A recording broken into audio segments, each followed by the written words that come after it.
let's talk about this topic, how to ace your job interview. Here are 5 tips.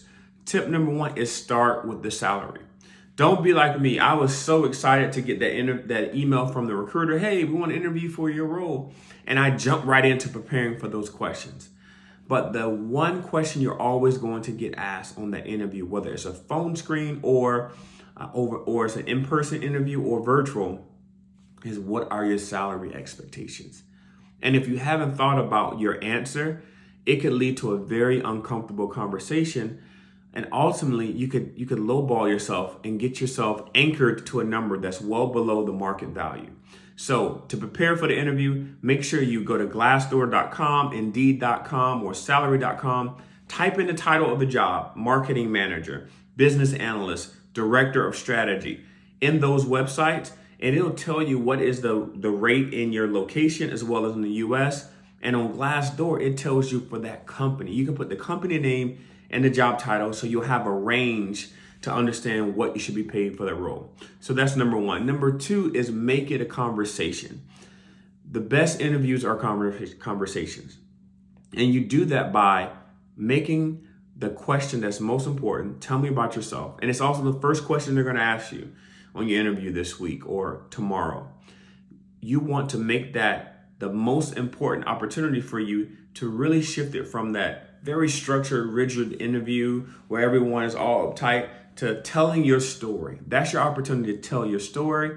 I love to always talk about where I'm from in North Carolina and trying to really find a way to connect with the interviewer. And it also helps the person that's interviewing you want to maybe ask more questions about your background. And it's easy to answer those questions because it's about yourself. So master that opportunity in terms of answering, tell me about yourself. Tip number 3 is have at least 3 prepared questions at the end of the interview. So if I'm interviewing you, I'll probably have a set of interview questions that my company has said, you need to ask these for this talent.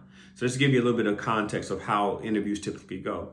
So after I go through my 3 to 5 questions that the company says I have to ask you, and these questions are always going to be, tell me about a time you led a team. Tell me about a time you managed conflict. Tell me about a time you failed. That's the behavioral questions or tell me about questions that all companies ask today because it's based on research. They know if you perform that way in the past, you're likely to perform that in the future in this role. So once I go through my 5 questions, then I'm passing the ball over to you. I want to see if you're interested in my company. I want to see if you've done your homework. Have you reviewed our press release, our recent earnings report, our new product launch, or maybe we partnered with a new vendor? I want to see if you really want this job. So when they ask you, well, hey, coach, do you have any questions for me? This is your time to ask 3 questions. Number 1, what are the next steps in the process? You want to know how long it's going to take for them to make a decision. Number 2, what's the culture like at this company? That tells them that you really are want to know if it's a good fit for you and that this is something that long term will make sense. And then the question number 3 is you always want to have a current event. So this is N.C.C. is the acronym I use for the question. What are the next steps? What about the culture and the current event? So that current event could be, hey, I just saw that we hit our numbers on the top or bottom line for this specific company. Any additional context on how you think the next quarter will be in terms of any new product launches? Or I saw a new partnership with Walmart or with Tesla. How do you think that's going to help us really drive the business? That shows that you're interested. Tip number 4 is that you want to make sure you check out the LinkedIn profiles of all the folks you're going to be interviewing. So you don't want to feel like you're stalking them, but you always want to make sure that you're really prepared and that there might be something in their background on LinkedIn that makes sense, or there's a connection point for when you tell them about yourself, you can say, well, I actually have family in this specific area. You want something that makes the interviewer feel like, okay, I want to get to know this person. I want to connect with them. Because remember, people enjoy working with folks that they actually like. So you're looking for a connection point. So doing that LinkedIn, just looking at their profile, seeing how long they've been with the company, that can also help you determine what questions to ask. Because if I'm a new person that's been at a company for 3 months, the questions you ask me will maybe more about how was your onboarding process? What were some of the things that you wish you knew in your first 90 days?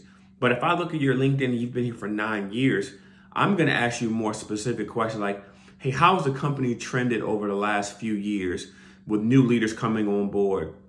That person has more experience, so you can ask specific questions. All right, number 5, the last tip. This is a pro tip that has really changed my interview performance, and that's simply asking for the job. This is something that will take time as you grow in your career, but being able to end the interview by saying, thank you so much for your time. I'm excited about this opportunity because it allows me to really grow as a marketing professional, but also bring new ideas to help us hit our top and bottom line targets. I definitely feel that I'm a good cultural fit, and my background with over 10 years of experience in product and marketing strategy makes me a great fit for this role and a great candidate. And for those reasons, I want you to hire me for the job. Now, that last part is so critical. I want you to hire me for that job or for this job. That's something that rarely happens. And it's also the last sentence you'll say in the interview. And that person that you're interviewing with will remember that, wow, Coach Roundtree asked me for the job, or Jessica asked me for the job, John asked me for the job. It shows a boldness and confidence. And actually, if I'm interviewing you and you say that to me, you made my job easier because I know you really want this job and you've said it with authority and with confidence. So that's something that you will grow with, that you can develop over time. But I've personally used that on every interview. That's how I close each person on the interview loop. I always ask for the job because it makes such a memorable impression on them, and something they will always like well, here's why. After a group of candidates interview for a role, there's typically a debrief. And in that debrief, every person you met with are going to say, I like this about Coach Roundtree. I wasn't that too sold on this about Coach Roundtree. Or I love this about Coach Roundtree. You want someone in that room to say, hey guys, I'm going to be honest. Coach Roundtree, he was the only person that asked me for the job. I feel like he really wants this, that he cares about our company. He asked very engaging questions when I turned it over to him, and I didn't see that from other candidates. And I feel like his background and how you collaborate will really make the team stronger. And that's what asking for the job does. It sets you apart from everyone else. All right, so let's recap. In order to ace your job interview, you need 5 tips you need to do. Number 1 is you need to start with your salary. That's something that you're going to be asked, what are your salary expectations? So go to Glassdoor, go to Indeed, go to salary.com or linkedin.com/salary and find out how much they pay for their role so that you can give them a range when you ask that question so that it's not uncomfortable. Number 2 is make it a conversation. When you're asked, tell me about yourself, that's your opportunity to really find those connection points to make the interviewer intrigued and interested in you as a person so you can connect with them and turn it into a conversation. Number 3 is have 3 prepared questions when they ask you, do you have any questions for me? And use the acronym N.C.C. What are the next steps? What about the culture? And a current event. That's going to help you set apart from anyone else. Number 4 is check out their LinkedIn profiles. Everyone you're interviewing with, you should know their background, how long they've been with the company, so they can really help you tailor your questions as well and understand what questions to ask to who. And number 5 is ask for the job. This is a pro tip, a game changer. When you build the confidence to say, I want you to hire me for this job, it sets you apart from all other candidates. Hey, I'm Coach Roundtree. On my channel, I post interview tips and career advice to help you elevate your game. I hope this was helpful. If it was, please give me a thumbs up and subscribe because that helps other people that are searching for a job, that want a new opportunity to find this content that could help them change their career and earn more money. Also, I'll leave more information in my description about my new course that can help you continue to elevate your game. Take care.